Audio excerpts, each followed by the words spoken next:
Today's video is in partnership with Follow celebrating Shark Week, where you can join me by wearing their Voyage bracelet and use the code Emiology20 for 20% off your order, where a percentage of the profit goes towards Saving the Blue, a non-profit who help to restore marine species and a wide variety of different sharks in the wild. And sharks are just as misunderstood as rats and mice are. Just one of the cool things about Follow is each bracelet comes with an animal that you can track. Mine is called Babu the hammerhead shark, and if we look at the tracking, they are currently just off the coast of Clearwater near Florida. So if you're interested in helping animals in the wild, click the link in my description and use the code Emiology20, and if you already have a bracelet, let me know some fun information about the animal that you track in the comments. Hello, so it is the last week of July and I filmed pretty much nothing for this vlog as always, but this month it's just been far too hot to sit in here and do anything, and the heat's been making me feel really ill, so I'm making up for it. This is going to be more like a weekly vlog. I've still got lots of things to update you on. The first one is we did unfortunately have to say goodbye to Fleet, my mouse. He was about 2 years old last month, I think, and I came in here, he was fine a couple of hours before, and he was just really tired, really lethargic. I gave him a couple of treats and he was halfway through eating a yogurt drop and he just was falling asleep. So he did pass away in my hands. It wasn't very long before he passed away. So that is your update on Fleet. It's really weird in here without him. He was definitely a main character, so really quiet, really weird coming in here and him not being sitting there waiting for a treat. The other mice are amazing, but he was just really special. One of those mice that doesn't really act like a mouse, so I miss him a lot, but that was kind of a couple of weeks ago that he passed away. But I'm just sat here because there's a few things that I've been putting off doing that I really need to do, and one of those is sprucing up the invert and reptile tanks, specifically orbits, because that is just a hot mess. So I did order a couple of things from the Bearded Shrimp on Etsy, and if you didn't know, that is Rebecca, who is Leopard Gecko here on YouTube. That is her 3D printing business. So I ordered a couple of things. The things I actually ordered, she sent me a bunch of other things as well, but I actually ordered some calcium bowls to go into Orbit's tank, because at the moment I'm literally just using a bottle top lid, so not very fancy. I wanted some nicer looking ones, and she also sent me a bunch of other things, so I will show you those. So she did send me some other bits. I've got a Leopard Gecko sticker on my laptop, which is good because my laptop is very lacking of any reptile representation, so I really appreciated that. And because we are friends, she also sent me a frog pin because she knows I love frogs, so that is on my jacket. But this is a sticker of their logo. This is a very seductive looking shrimp. So here is what I ordered. I can't remember which colour I went for, but she sent me 3 different options. These are calcium bowls to put her calcium in, and they look like this. And then also this one, which I think is a bowl, and the camera is not liking picking up the colour of this. But we also have these 3D printed signs. We have this one that says Orbit lives here, and then the same one in brown. And then she also sent me one that says Slushy Snail Trail for my snail tank, so that is going in too. The last thing that was a surprise, this is very cute, is a tiny 3D printed crown. So I'm going to try to put this on her head and get a cute picture, but this could also work with the rats too. So thank you, Rebecca, for all of my bits. I'm going to go tidy up the tanks and put some of these in. But if you want any fun things for your reptile or your invert tanks, I will leave the link to her Etsy in the description.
Other than that, I've just been quietly getting on with things. We did have a big heat wave here in the UK last week where I got to 41 degrees Celsius, so I did make the decision to evacuate the rats and the mice from the pet room and bring them downstairs into our aircon. We only have an aircon unit in the living room, and some people had nothing, so I don't know how they coped with it, but we had all of them downstairs. I think in total there was like 11 mammals all in one living room, so I did film a few clips of that and I'll put them in here. So I'm just setting up some spare cages. It is due to get really hot in here, and we have got to get out of here because it's due to be about 41 degrees Celsius, and it probably will be even hotter in this room. So we're getting out, we're going downstairs in the aircon. It's already really hot in here, and the animals are going into slightly smaller cages for a day, 2 days max. Doesn't look very nice, but it's not meant to be. It's literally just for survival because animals are unfortunately going to die this week. It's going to be far too hot. And before anyone says, oh, it's always that temperature where I live, one, you probably have aircon. We do have an aircon unit downstairs, but nowhere near as good as like built-in aircon. And this room definitely has no aircon. So I do plan on getting one for here at some point, but I don't have one right now. So one, we don't have any aircon. And two, none of us are acclimated to this kind of temperatures. None of us have ever felt this kind of temperature before, so it's not good. We're getting out. They are going into smaller cages, but we're just having to do this to survive, basically. The fact there's people that put the animals in this long term when they should be in this long term makes me feel physically sick, but it's for their own good. It's only as if they were going in intros. They would be in a cage this size, probably longer than a heat wave, so it's fine. They're going to be fine. It's better than them overheating and being dead, so I've woken them up. I need to catch them. Got you. In you go. See, this is a problem I'm going to have trying to catch them every day to get them in here. The girls still aren't the biggest fans of being handled. They are both really sweet and really brave, but I've not really handled them very much, so... Haha. Oh, now he's out. Go on. While I tried to catch the last one, it is worth mentioning that I am planning on getting aircon in the pet room, but even just having it downstairs is a privilege. I recognise that because it is really expensive, so I'm planning on getting one in here at some point. Haha, gotcha. In terms of the reptiles and the inverts, you can see Jubbly right there. I'm going to do all the same things I would do for the rats and the mice anyway. I'll put the fan on in here, I'll keep it very dark, and I will keep checking on them, but all of the procedures I would usually do when it's about 30 degrees Celsius, I'm just not going to cut it. I honestly can't even be in here right now, and it's not even that hot. I can't breathe, and I can't keep going up and down the stairs. I do have to limit how many times I go up the stairs, just because that really triggers my POTS, so I can't keep going up here every half an hour to check on them. Having them down with me in the aircon is a much better option, so the reptiles are going to be fine. Most of them do like slightly warmer temperatures. Obviously nothing anywhere near 40 degrees Celsius, so I will keep checking on them, but I'm going to put some ice, I think, on top of the rack and just cool it down a little bit, but it's still way too hot for any mammal to stay in here. It's just awful. So I've put the mice over here. For most people, having rats and mice in their kitchen is their worst nightmare, and then there's me, but luckily I'm blessed with a cat that does not know how to jump onto kitchen counters. He has never even attempted it, so he's fine. He's been a good boy. They seem more affected by this than the rats. They're kind of really wanting to go back into their big enclosures, so the mice are here. And then over here in this little cage are the rats. They've literally just got the basics. They've got a hide, and then under that is a cool tile. They've got a water bottle, a water bowl that has some frozen peas in, and they will literally just, they're not right now, but they will literally just sleep in this heat. So they might go back upstairs later on if it cools down enough, but they've just got the basics just for survival. And I also made them these treats. I put this on my TikTok and my Instagram. I might insert that, I might have to take the music off, but I made these. These are just moo mix. Do you want one? Moo mix from Rat Rations, mixed in as their frozen treats.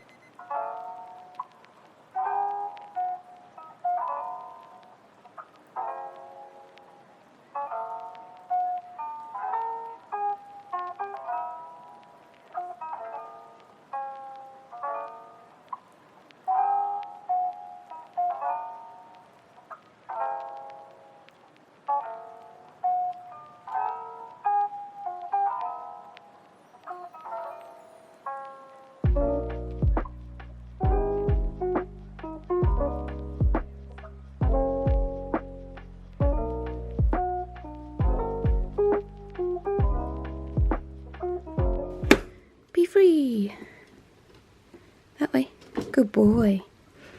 Ready? Ooh, you're getting heavy. I'm getting heavier than you, Pud. Come on, old man.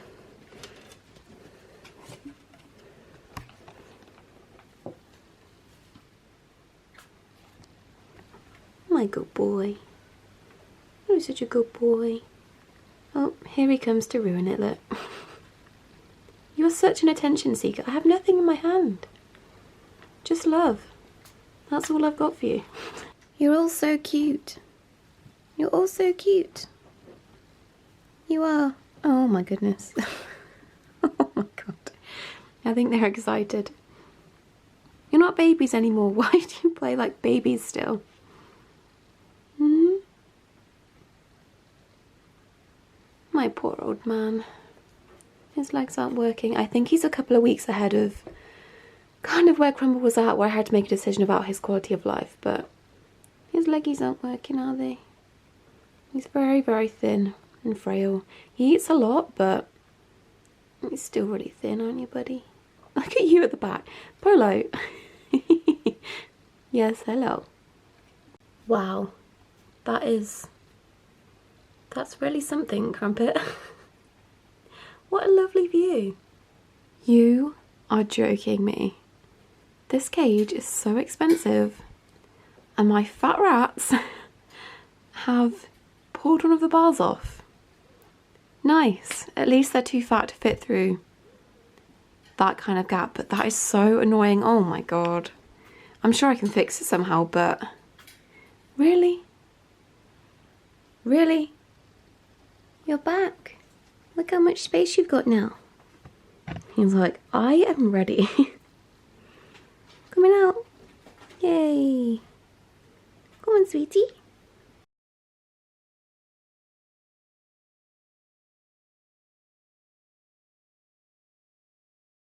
You, missus, need to eat something. Are you hungry after that heat wave? What's this?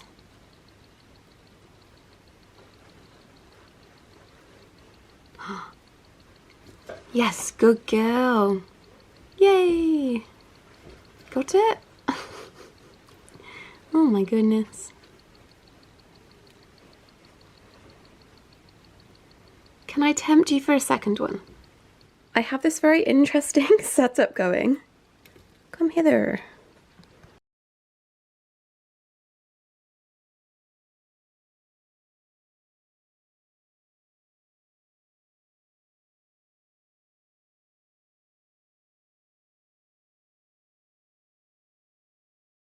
Whilst I'm down here, I just thought I'd quickly tell you how I feel and how I'm getting on with the new snowflake bedding with the mice and also with the rats.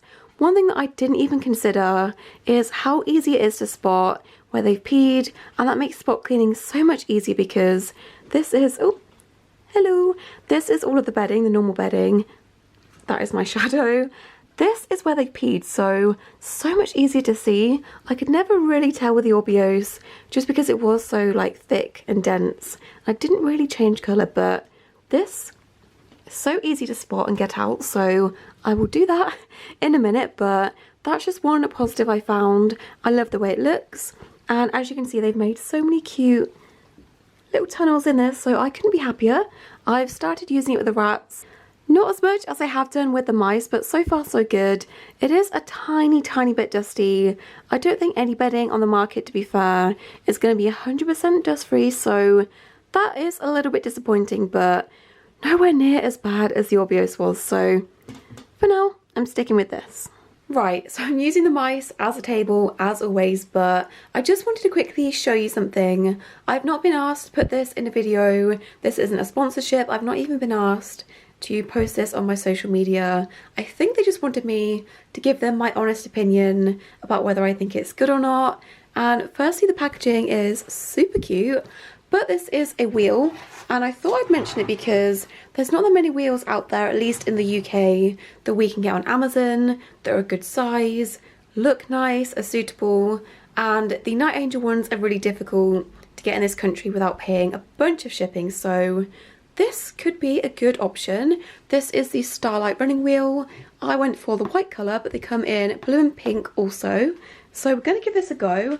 I'm not going to use this with my fancy mice long term because they have got 2 wheels already, but I'm going to give it a go with them right now just to kind of test it and see what I think, just in case you guys also want to use this with your mice too. So it looks like this, just a clear acrylic wheel. It does also come with a cork bottom which you can stick on. I'm going to save this because these mice chew that off instantly, so I'm not going to put that on just now, but this is the wheel.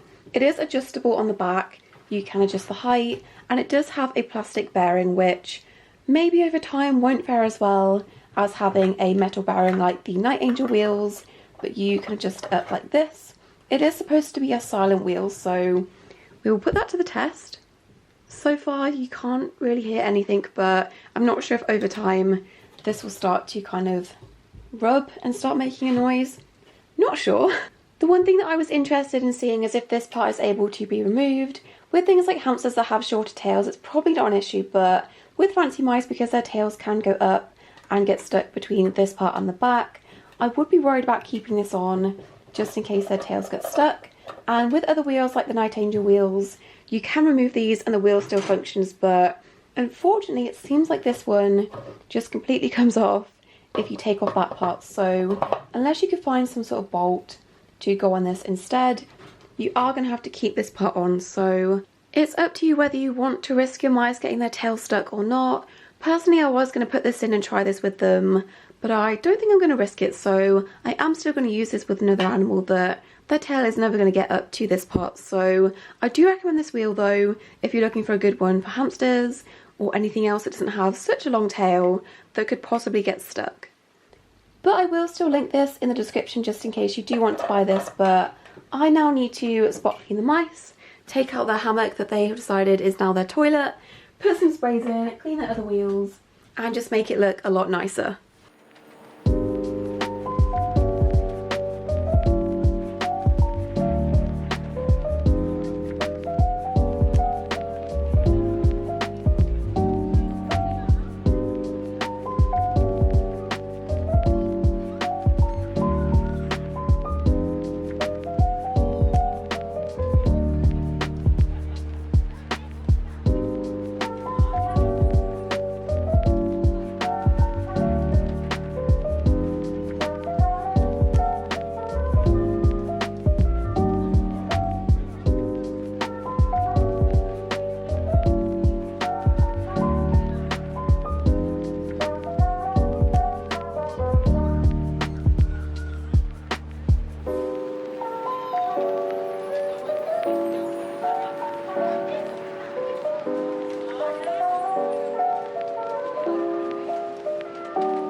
So today we're actually going to the beach, and I thought I'd bring you guys along with me because on the way there we're actually going on a deer safari where you go on the back of a truck and you feed the herd of red deer, which is really exciting because for such a long time deer were my favourite animal. And if you're anything like me, your favourite animal changes pretty much daily, but for such a long time I had like deer bedding, deer pillows. I was obsessed, so I'm really excited. I thought I'd bring you guys along and show you the deer.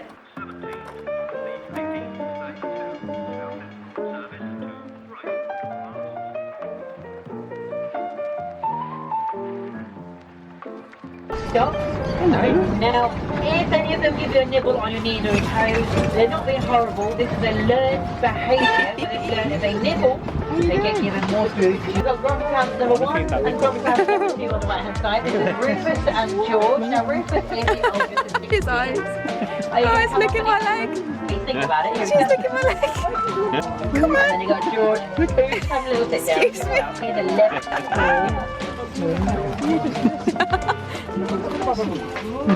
They keep licking my toes. Oh my god. I put the wrong shoes. This one's a nibble.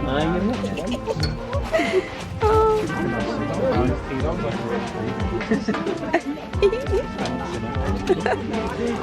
Oh, it's licking my toe. Yeah, you're doing it. Well done. That's good.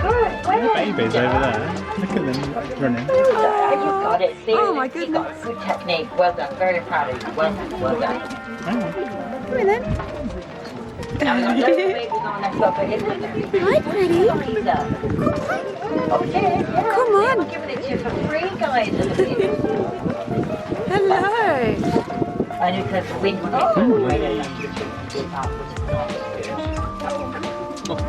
Well, there's a proper big back at the main station. So do we have any questions about the day? The pamphlet, not influence, because they're actually made of different stuff. So they're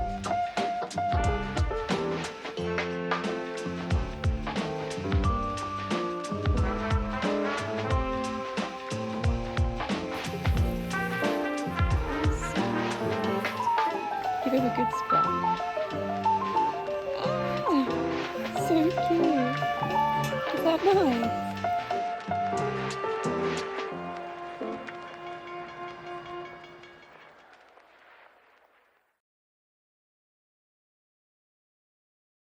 I have just been to my PO box and I haven't been in ages and I feel really bad. But thank you to anyone that sent me any letters. If you ever send any letters or pictures of your rats and your mice, I read and keep every single one in a little folder, so thank you for that. But I've been sent this big package which I was not expecting, and that is from Romy or Karina. Thank you so much. I was not expecting this at all, and I'll show you a couple of things.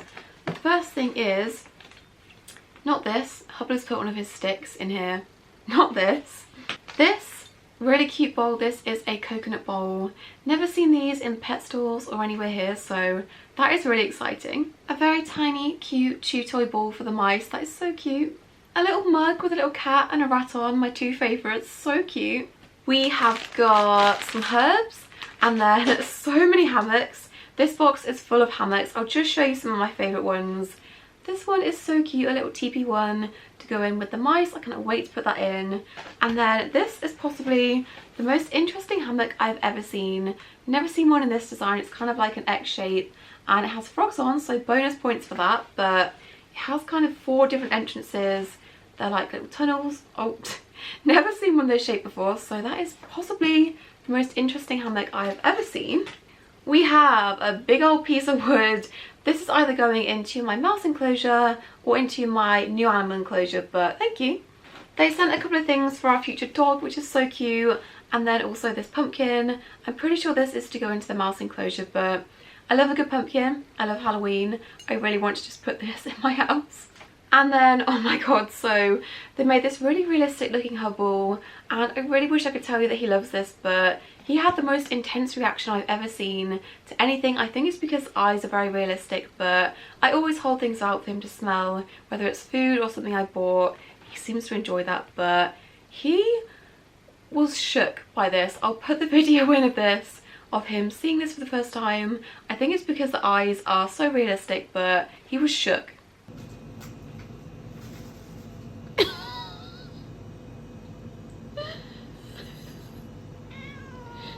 Oh no.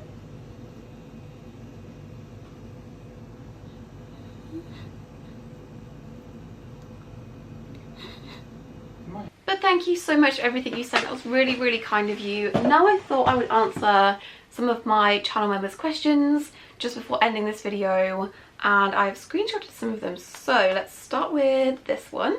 Do you ever struggle with anxiety regarding your pets? It's something I've dealt with since getting my rats, and when bad things happen, it sets my anxiety for them into overdrive. Yes, I think it's relatively normal to have some levels of anxiety regarding your pets or your children. It shows you care, but I've definitely had that intense level where it's just not rational. I think mostly after one of my other pets has died, so if one of the rats dies, even if it's old age related, I'm then kind of worrying that one of the other ones is going to go, or mostly with Hubble, I think with my bigger pets. With him, I'm just so terrified of him dying or dying young for some reason. I think I mostly get kind of irrational thoughts or irrational fears. Speaking of Hubble, I've got one of his hairs stuck to my mouth. I mostly just get really annoying irrational fears when it comes to him. Just yesterday I was carrying a box of his food and it's pretty heavy, and as I stepped over him, my brain decided to be like, imagine if you dropped this, or imagine if the box bottomed out and all of this fell on him, on his head, which is not what you need to be thinking when you're stepping over your cat. So I definitely get those kind of things. I think it would be 10 times worse when it comes to having a dog or a puppy and just being an anxious mess with it, because I'm worried I'm going to forget to do something or something important when it comes to socialisation. There is so much more that goes into it that I'm already anxious. So yes, here's the answer. Do you ever feel like you aren't a good enough pet owner despite your efforts? How do you overcome that? Yes, I get imposter syndrome all the time when it comes to doing this or just having the pets in general and seeing what other people are doing on social media, but you have to remember that's a highlight reel. I'm sure I've done things and people have thought, oh my god, I wish I was doing that, or I wish I was doing more of that, but I'm not doing that all the time 24/7. There's obviously days where I have bad days and I do feel bad that I'm not doing as much as I can other days, but I think the way to overcome this is if you have very high standards for your pets. Obviously that's a good thing, but there's so many other pets out there not getting that standard of care, not even getting the basics of care, and if you're giving them the basics, on a bad day that is enough. What is your least favourite animal related task to do? I would say with my animals here, probably cleaning the mouse wheels. They get pretty disgusting pretty quick, and although it's pretty easy to get it off, I just shower this in the shower and it comes off, it still gets like stuck in the grooves, which is pretty disgusting. Probably the biggest thing here is the hard water on like the tank glass or the bowls and things. That's really annoying to get off, but in terms of animals in general, any animal that I care for on a weekly basis, cleaning the monkeys at the refuge, they are so disgusting, and it puts all of my animals into perspective that they are relatively clean. When you've cleaned monkey diarrhea or monkey wee off of a shelf, that is on another level, so that's probably my least favourite. I am going to quick fire through the rest of these questions because my camera is flashing, but I would like to know how many foraging toys you put in your rats/mouse's cage and how often you change them out. Also, how often do you replace your mouse's millet? So foraging toys, I probably have about 2 or 3 in each of their enclosures, and I'll change most of them in positions or switch them out for other ones when I do like the monthly deep cleans, but sometimes I will add in an extra one if I'm feeling like it. And millet, I don't probably change it as much as other people do or as much as I should, but I do have one mouse that's a bit overweight and I don't want him eating too many like fatty seed related foods, so I do that maybe every time I spot clean. I will add some more in, and they tend to eat that in about 2-3 days, so yeah. I feel like my mice have everything they could possibly have and are still bored. How often do you put yours in the playpen to play? I actually don't use my playpen as much as I did with my other mice. I put these mice in the playpen a couple of times and they just don't seem to enjoy it. They will literally just sit in one hide and kind of wait to go back into their enclosure, so they definitely prefer being in there and having their enrichment and things in there. I've not seen any signs of them being bored in there, which is good, but Flea I would have out all the time. He really enjoyed being out on my bed or the chair or just running around on the floor. He was one of those mice that would enjoy that kind of thing, but these ones not so much, so I don't really force them to if they don't want to. They are quite tricky to get out because not all of them enjoy being handled, but if you feel like yours are bored, I think having them in a playpen would be really beneficial. And last question quickly before my camera dies, that is, how do you manage pet care on bad POTS days? POTS, for anyone that's new or doesn't know, is postural orthostatic tachycardia syndrome, and I'd say the pet care side of things is the side that really upsets me the most. I definitely compare myself to how I used to be. Before I got ill, I would have the rats out all day, and I think the way I cope with this is that most people, normal people, average people that have rats are not working at home, they're away and they only have a couple of hours to spend with their pets, so even though I am physically here most of the time, I'm not, if that makes sense, because I'm either working in my office or downstairs editing or in bed not feeling good. So I kind of have to think that most people are not going to be at home. Most people have never had the amount of time they had before that to spend with them, so I try not to be too hard on myself, but On really bad days, I literally just do the minimum. As long as they're fed, watered, have enrichment in their enclosures, have social company with each other, that's the main thing. So bare minimum on really bad days. But I do have a video that I did on chronic illnesses and owning small pets, of ways I make things a bit easier. But that is all of my questions. I'm going to go quickly before my camera fully dies. But thank you to all of my channel members, especially those on the rat tier. I'll put your names on screen. But thank you to every single one of my channel members for supporting me and the channel and the pets every single month. If you are interested in being a channel member and seeing exclusive updates, or just sending in monthly questions for these videos, the join button is underneath this video. But thank you guys so much for watching. I want to ask you a question. What do you want to see in these videos? Anything specific that you want me to go around and show you or discuss or talk about? Leave that in the comments and I will do that in the next video. But thank you for watching. I'm glad that I managed to film something. Don't forget to subscribe and I'll see you in my next video. Bye!